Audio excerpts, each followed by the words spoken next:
Hello hi friends, ఎలా ఉన్నారు? బాగున్నారా? నేను మీ సాగర్ సార్ జువాలజీ. ఈరోజు మనం ఒక ఇంపార్టెంట్ క్లాస్ గురించి మనం తెలుసుకోబోతున్నాం. అదేంటంటే ఇంటర్మీడియట్ సెకండ్ ఇయర్ నుంచి ఐపీ నుంచి ఒక మంచి క్వశ్చన్ తెలుసుకోబోతున్నాం.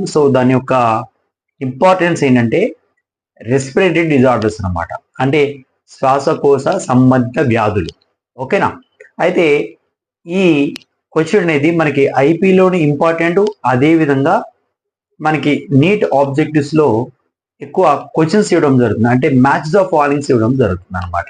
కాబట్టి మీరు వీటిని బాగా ప్రాక్టీస్ చేసి ఐపీలో మంచి మార్కులు సాధిస్తారని ఆశిస్తూ మనం క్లాస్లోకి వెళ్దాం.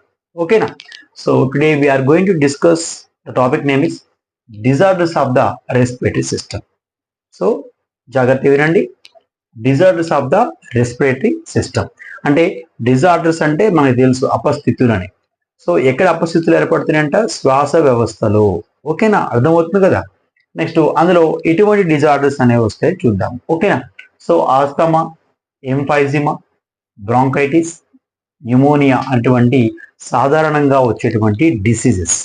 అదేవిధంగా ఆక్యుపేషనల్ రెస్పిరేటరీ డిజార్డర్స్ అంటే వృత్తిపరమైన, అంటే కొంతమంది ఫ్యాక్టరీస్ లో కావచ్చు, మైనింగ్ ఏరియాస్ కావచ్చు, అదేవిధంగా కోర్ ఇండస్ట్రీస్ కావచ్చు, ఇటువంటి వ్యక్తులు ఎవరైతే ఉంటారో ఆక్యుపేషనల్ రెస్పిరేటరీ డిజార్డర్స్ అని చెప్పేసి అంటాం.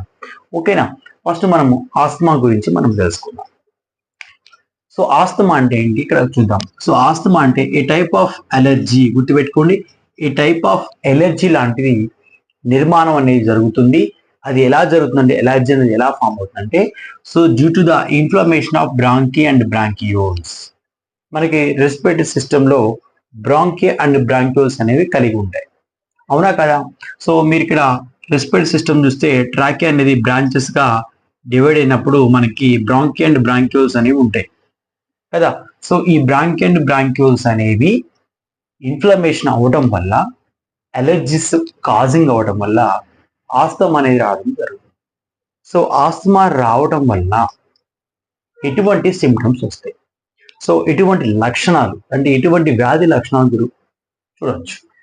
ముఖ్యంగా దగ్గు అనమాట, cuffing, difficulty in breathing. Breathing అనేది ఉచ్ఛ్వాస నిశ్వాస ప్రక్రియలు సరిగ్గా జరగవు. అదేవిధంగా బీజింగ్ అంటే గురగబెట్టడం అన్నమాట. అదేవిధంగా కన్స్ట్రిక్ట్స్ ఆఫ్ బ్రాంకీ. బ్రాంకీ అనేది ముడిచిపోతుంది అనమాట. దీన్ని మనం కన్స్ట్రిక్షన్ అని చెప్పేసి అంటాం. అర్థమవుతుంది కదా? చాలా జాగ్రత్తగా వినండి. నెక్స్ట్ ఎంఫైజిమా.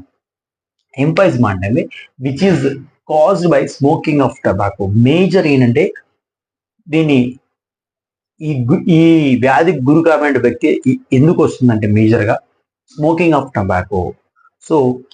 పొగ తాగటం వల్ల ఎక్కువ ఎంఫైజిమా డిజార్డర్స్ అనేది ఎక్కువ రావడం జరుగుతుంది. వీళ్ళ యొక్క వ్యాధి లక్షణాలు, సిమ్టమ్స్ కనుక మనం అబ్జర్వ్ చేస్తే alveolar walls are damaged and కొలీసిస్.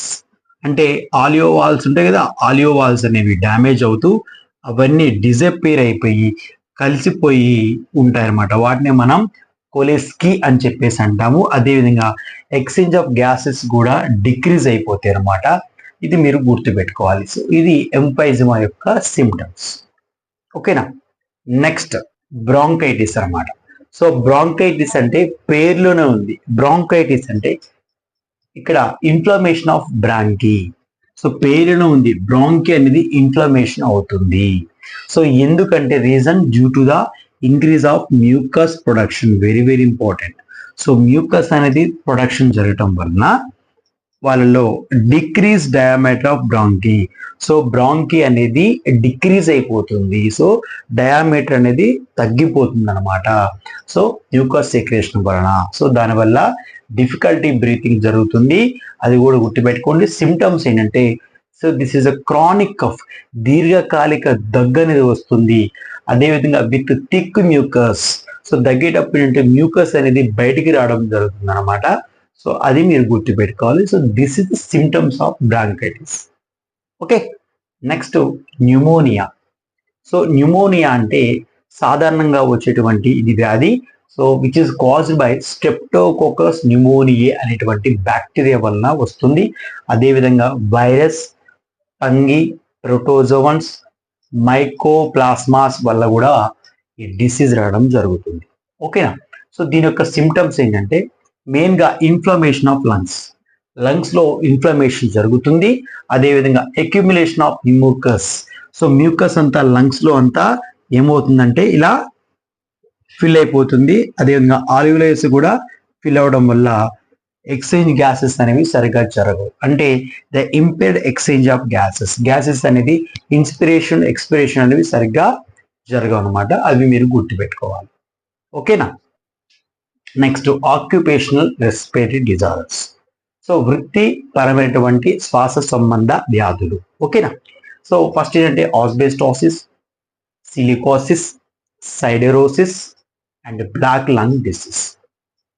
ఇక్కడ వీటిలో మీరు అబ్జర్వ్ చేస్తే ఇవి కామన్ గా వచ్చేటువంటి డిసీజ్ ఉన్నాయి. అదేవిధంగా క్రానికల్ డిసీజ్ కూడా ఉన్నాయి, అంటే దీర్ఘకాలిక వ్యాధులు కూడా ఉన్నాయి. కానీ ఆక్యుపేషనల్ రెస్పిరేటరీ డిజార్డర్స్ కూడా వస్తే కానీ ట్రీట్మెంట్ కనుక డెఫినెట్ గా చేసుకోవాలన్నమాట. సో ఆస్బెస్టాసిస్ అంటే it is caused by due to chronic exposure to asbestos dust. Asbestos dust వల్ల వచ్చేటువంటి వ్యాధిని మనం ఏమంటామంటే ఆస్బెస్టాసిస్ అని చెప్పవచ్చు. అదేవిధంగా సిలికోసిస్ అంటే it is caused due to long term exposure to silica dust. ఇది సిలికా డస్ట్ రిలీజ్ అవడం వల్ల, అంటే ఇసుక క్వారీలో పనిచేసే వ్యక్తులు కావచ్చు, స్టోన్స్ ను బ్రేక్ డౌన్ చేసేటువంటి ఇండస్ట్రీస్ కావచ్చు, వాళ్ళలో సిలికా డస్ట్ ఎక్కువ కావడం వల్ల వాళ్ళకి సిలికోసిస్ అనే వ్యాధి వస్తుంది. నెక్స్ట్ సైడెరోసిస్ అంటే it is caused due to deposition of inhaled iron. So inhaled iron అంటే వాళ్ళు పీల్చుకునేటప్పుడు ఐరన్ అనేది పీల్చుకోవడం వలన వాటి యొక్క పార్టికల్స్ అనేవి టిష్యూస్ లోకి చేరుతాయి అన్నమాట.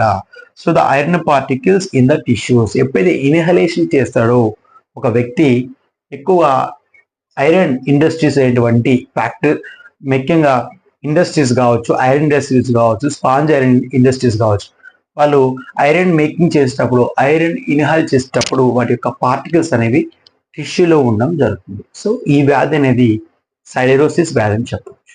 Next black lung disease. So black lung disease అంటే it is cause due to inhalation of coal dust.